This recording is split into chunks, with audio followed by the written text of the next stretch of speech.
చేయబోయే రెసిపీ టమాటా బాత్ అండి. టమాటా పులిహోర.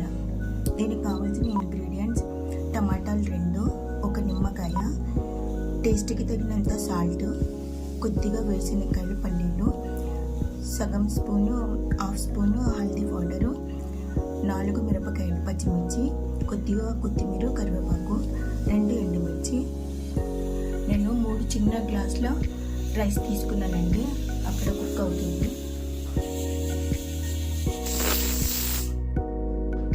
3 విజిల్లు వచ్చే వరకు రైస్ను ఉడికించాలండి. పక్కన పాన్ని పెట్టుకొని దాంట్లో కొద్దిగా ఆయిల్ వేసి, జీలకర్ర, ఆవాలు కొద్దిగా వేసి, కొద్దిగా శనగపప్పు, కొద్దిగా మినపప్పు వేసి ఇలా చిట్పట్లాడించాలి. దీంట్లో కొత్తిమీర, కరివేపాకు, పచ్చిమిరపకాయలు వేసి ఇలా వేయించాలి. కొద్దిగా సాల్ట్ వేయాలి, హల్దీ పౌడర్. ఇలా అన్నీ వేగిన తర్వాత ఇలా కొద్దిగా టమాటా మగ్గనివ్వాలి. ఇలా మగ్గనిచ్చిన తర్వాత స్టవ్ ఆపేసి వేడివేడి అన్నంలోకి వేసుకోవాలి.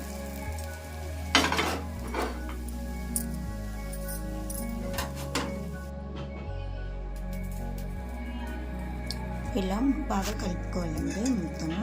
దీంట్లో ఇప్పుడు లెమన్ జ్యూస్ వేయాలి.